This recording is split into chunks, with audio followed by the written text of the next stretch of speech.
What's going on, guys? Geektastic Duo here with some Star Wars developments. Here we got a new female-centric Star Wars series reportedly in development for Disney Plus. For all you Star Wars fans out there, time to get excited. We got a new female-centric Star Wars show coming up. How do you feel about that, Ron? I think this is just further proof that Disney Star Wars is complete garbage. I saw this news yesterday, and I'm like, oh, of course, yeah, this is kind of par for the course. Yeah, I mean, every time that I think they can't surprise me more with their complete lack of any logic at all, this comes out. I'm like, oh, yeah, well, that's Disney Star Wars for you. Of course it's going to be garbage. Of course it's going to be terrible. Of course. And when you see the showrunner, and when you see her IMDb and the stuff she's done before, it makes like, yeah, well, this is going to be worse than the Disney trilogy as far as, far feminist ideology. This is going to be really, really bad. This whole headline, this for me, this whole headline, further validifies the point in that everything here in this new stance, for the most part with Disney, is all agenda fueled. It's all propaganda. It's all political correctness, and it's. I got a question. I'm tired of this. Man. I got a question for you. Would you say male centric anything? No, I would never say male centric. No, right? No one does that. Why wouldn't we just say a new Force centric Star Wars show? Right? Yeah. A Jedi centric, a Sith centric. Why do we have to go there? As if we never had any decent female characters in Star Wars, pop culture, Star Wars legends. Some of them are right there. Some of them are right there. You got Leia, you got Padme, you got Mon Mothma, you got the second sister there. Those are the only ones that are actually worth anything, because right, but look at other series. You got Ahsoka Tano. Yeah. You have Hera from Rebels. You have Sabine from Rebels.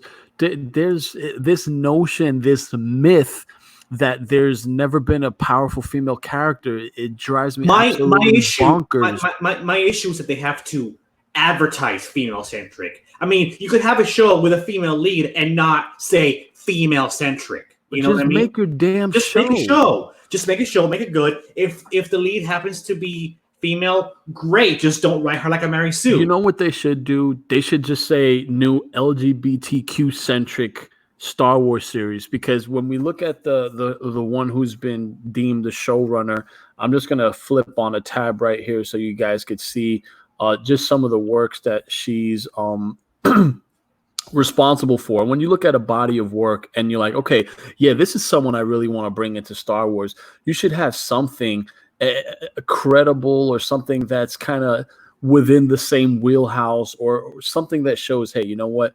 This is going to be a really good Star Wars take, right? Or this person is going to have a real, contribution or evolve, Star Wars for our fans.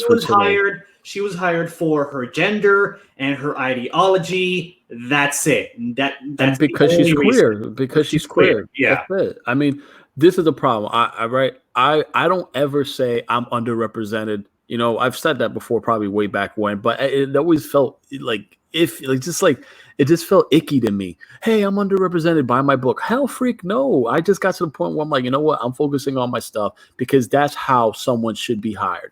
Now, again, power to her. You got your job, great. But when you come out and on Twitter, she had this thing talking about like, I want more. I want a black person writing, or I want this writing. I don't want a white person writing.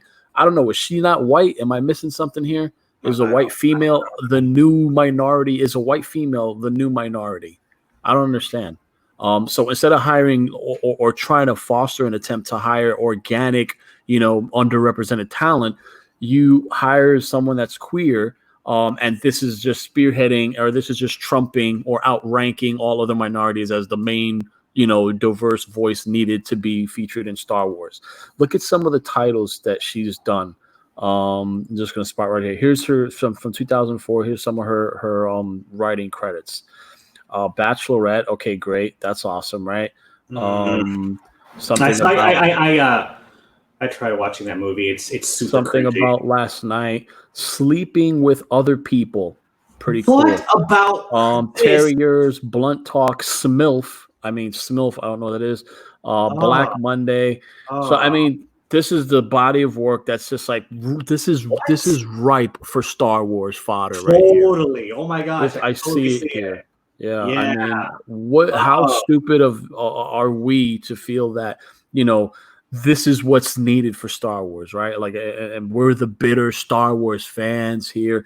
Man, just focus on the work, just focus on the story. And again, we get more agenda crap. Yeah, I'm on Disney Plus because I'm watching The Mandalorian, which I enjoy, Rebels, Clone Wars I got back into, rewatched all that. I'm rewatching everything. So it's great. Like, that still feels like Star Wars to me. But then when you notice when they give us something good, they have to follow it with something crappy like this. I have a hope, right? I have a dream like that we could somehow make it to writing a Star Wars story that could be considered canon or something like that. That's why Ron and I were doing our own fan comic, you know. So, but it's like, are we really going to be taken seriously? I mean, do we fit the criteria? I mean, you know what? I mean, technically, we're both minorities. We're both Puerto Rican, so. Yeah, dude, but we're not out there saying hire us because of our race, because we're diverse. We focus on our story. We focus on what we do. We focus on the art of storytelling, the art of building characters.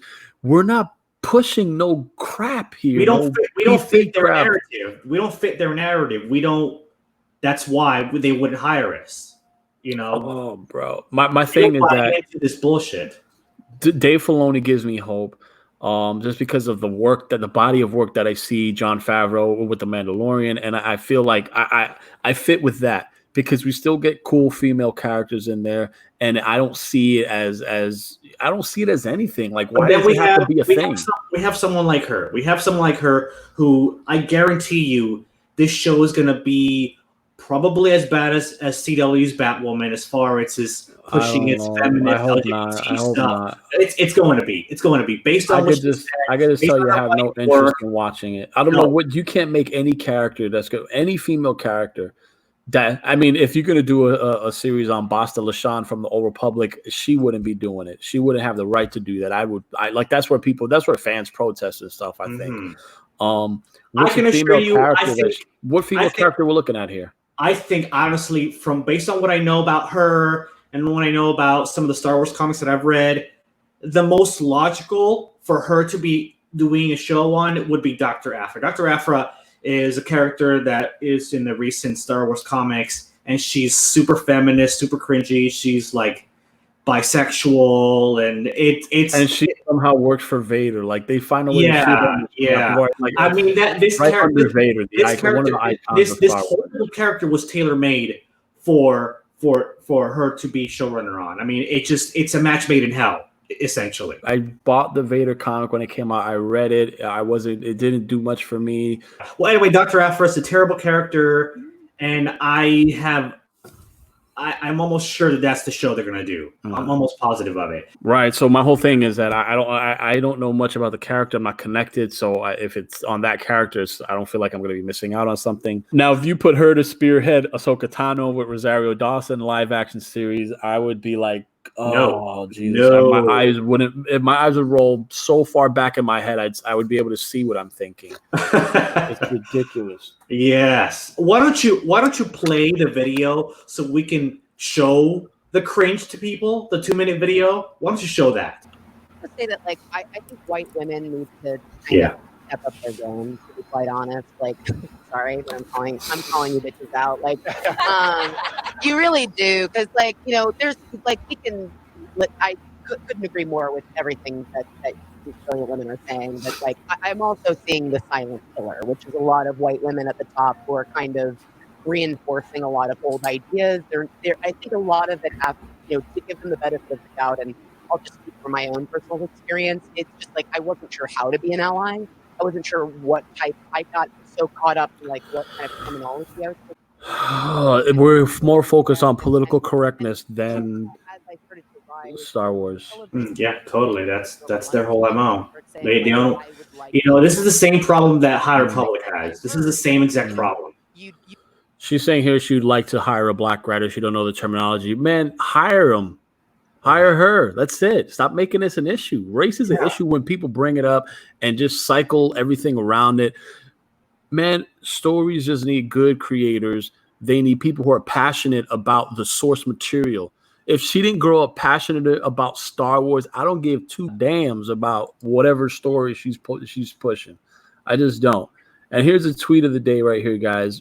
Real quick. I just had to. Me and Ron had to get in this. And I put, and here I am creating my own Star Wars fan comic with my buddy, Hero Geek. But of course, why hire us? Darth Krell cometh. Yeah. And we're teasing a page real quick for you. There's no dialogue, but real quick. That is gorgeous. That is so beautiful. So we'll just leave that there real quick, guys. We're to the point where we are tired and we're just doing our own thing because that's all we can do. When you have a story you want to write, you write it. We're passionate about Star Wars. I as much as Disney is ruining a lot of stuff, there's still some goodness there. The Mandalorian is evidence of that. I believe Filoni will be bringing back Rebels. I feel if Clone Wars has an extra season, I don't see why Rebels wouldn't. I just hope that this kind of ideology doesn't. Yeah, it already kind of has 7, but there was some of it. Some of it permeated, and some of it permeated midway through season 7 of Clone Wars. Yeah. And anyway, guys, let us know what you think in the comments. Are we too harsh? Are we displaying some toxic masculinity in our in our opinions? Are we being toxic fandom? I mean, I don't know. I mean, this is just talking from passion and from the chest. Anyway, guys, let us know what you think. Comment below. What do you think? Are you excited about this new female-centric Star Wars? Maybe we're not the only ones that are not so excited about it, or maybe you're excited about it. Maybe we're just being too insensitive. Maybe we need to get with the times and embrace everything female as if there were never any female powerful character. You know what would be excited about if they announced was running a show? Deborah Chow. I think Deborah Chow's her name. She directed some of the greatest episodes of The Mandalorian. She's shown that she could do it. But why not give her the show? Why not Deborah Chow? Doesn't sound like who's the lady we're just talking about here? I don't care enough to what we call her is the white dog lady. That's Leslye Headland, I think. Leslye Headland. Like that. Why not give it to Deborah Chow? I mean, I don't know. Anyways, guys, let us know what you think. Sometimes we just speak from the heart. If we offended you in any way, this is what you get when you get to the Geektastic Duel. Hopefully, hopefully we're not hurting your feelings too much. We're just speaking from the heart. And till next time, guys, geek out. Geek out, guys. Later.